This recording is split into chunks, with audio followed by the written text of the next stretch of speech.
California Gold Rush English version intro.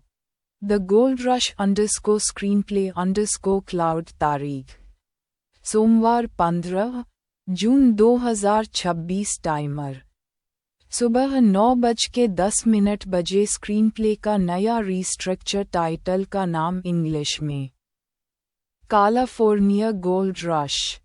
Intro Brennan Samuel Brennan San Francisco की सड़कों पर दौड़ा। उसके हाथ में एक जार था, चिल्लाते हुए, सोना सोना, बहुत सारा सोना मेरे लोगों। और वह और भी जोर से चिल्लाया, सोना सोना, बहुत सारा सोना। जैसे ही वह कैलिफोर्निया के धूल भरे छोटे से शहर से भागा, यह उस अफरा तफरी के लिए काफ़ी था जो थोड़ी देर बाद फैलने वाली थी। तुरंत सैमुअल ब्रेनन ने आने वाले किस्मत आजमाने वालों के लिए सप्लाई का एक वेयरहाउस बना लिया। चैप्टर 1 खोज और खुलासा। साल था 1848, जो उस समय कैलिफोर्निया था। ये सब तब शुरू हुआ जब 24 जनवरी 1848 को सटर्स मिल रैंच में सोना मिला। ये जगह स्विस मूल के पायनियर जॉन सटर की थी, जो कोलोमा में अमेरिकन नदी के पास रहते थे। जेम्स मार्शल नाम का एक फोरमैन अपने आदमियों के एक ग्रुप के साथ आटा प्रोसेस करने के लिए एक मिल बना रहा था, जिसे उनके मालिक जॉन सटर ने कमीशन किया था। अचानक उन्हें शुद्ध सोने के कुछ टुकड़े मिले। हालांकि मिस्टर जॉन सटर इस खबर को सीक्रेट रखना चाहते थे। उन्हें डर था कि उनका प्रोजेक्ट, एक बड़ा एग्रीकल्चरल प्लांटेशन, खो जाएगा। लेकिन उनका सबसे बुरा डर सच हो गया जब 15 मार्च 1848 को, ठीक 2 महीने बाद, अखबार द कैलिफोर्नियन ने ये खबर दी। इसे लिखने वाले पत्रकार सैमुअल ब्रेनन थे। बाद में 19 अगस्त 1848 को, यानी सटर्स मिल घटना के 6 महीने से भी कम समय बाद, न्यूयॉर्क हेरल्ड अटलांटिक तट पर पहला अखबार था जिसने दुनिया को लालची खबर बताई। यह आखिरी तिनका था जिसने उस पागलपन को जन्म दिया जिसे यूनाइटेड स्टेट्स के इतिहास में द गोल्ड रश के नाम से जाना गया। बाद में यूनाइटेड स्टेट्स के प्रेसिडेंट जेम्स पोल्क ने उसी साल 5 दिसंबर यानी 1848 को देश की कांग्रेस के एक सेशन में इसकी ऑफिशियल पुष्टि की। चैप्टर 2 इसके बाद क्या हुआ। कैलिफोर्निया में सोने की खोज की खबर पूरी तरह फैलने के बाद, यह एक ऐसा तूफान था जिसकी कल्पना ऐतिहासिक घटनाओं के नज़रिए से ही की जा सकती थी। ये खबर जंगल की आग की तरह फैली और इससे ऐसा माइग्रेशन शुरू हुआ जैसा पहले कभी नहीं देखा गया था। दुनिया के सभी हिस्सों से 3 लाख से ज़्यादा लोग माइग्रेट कर गए। United states, Latin America, Europe और यहाँ तक कि एशिया के हर कोने से इसका पर्यावरण पर बहुत बड़ा असर पड़ा।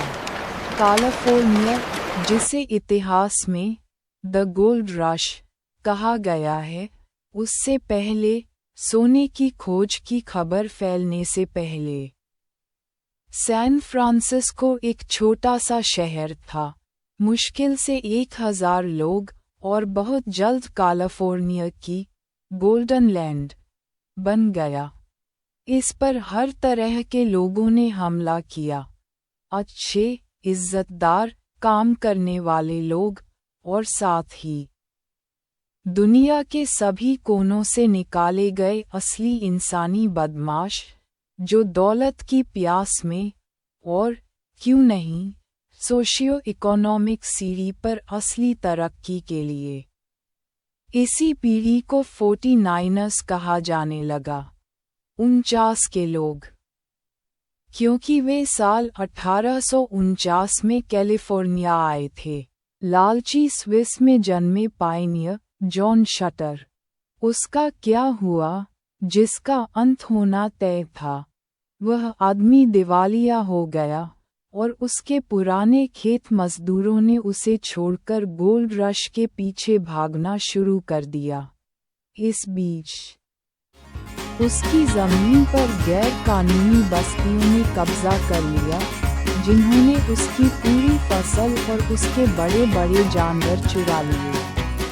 नेटिव अमेरिकन इलाकों का विकास। जब वहाँ के लोगों को सोने की खोज के बारे में पता चला, तो वे कीमती धातु की खोज में लग गए और सैन फ्रांसिस्को सच में एक भूतिया शहर बन गया। हालांकि बाद में 1849 में शुरू हुई आबादी में तेजी से बढ़ोतरी के दौरान, याद रखें कि यह कैलिफोर्निया गोल्ड रश के फैलने का साल था, इसकी आबादी बहुत ज़्यादा और अस्त-व्यस्त तरीके से बढ़ी और लगभग 25,000 लोगों तक पहुंच गई। दूसरी ऐसी ही बस्तियों की तरह सैन फ्रांसिस्को और आसपास के दूसरे शहरों का इंफ्रास्ट्रक्चर भी लोगों के अचानक आने से जल्द ही भर गया। नए लोगों को छोड़े गए टेंट, कामचलाऊ केबिन या छोड़े गए जहाज़ों से बचाए गए शेड में रहने की जगह ढूंढनी पड़ी। चैप्टर 3, सोने के रास्ते, जिंदगी या मौत का सफ़र। महान कैलिफोर्निया गोल्ड रश के दौरान सोने की ज़मीन तक पहुंचना कोई आसान काम नहीं था। तथाकथित 49ers या अर्गोनॉट्स को खतरनाक और मुश्किल रास्तों का सामना करना पड़ा, जहां किस्मत और मौत साथ साथ चलते थे। सोने के रास्ते। एक पल के लिए सोचिए कि आप उस ज़माने में हैं। आपने अभी अभी एक अफवाह सुनी है कि कैलिफोर्निया में सोना है, बहुत सारा सोना, और आप अपना हिस्सा चाहते हैं। लेकिन एक छोटी सी प्रॉब्लम है, आप वहां कैसे पहुंचेंगे? खैर, उस समय आपके पास असल में 4 ऑप्शन थे, और उनमें से कोई भी बिल्कुल आसान नहीं था।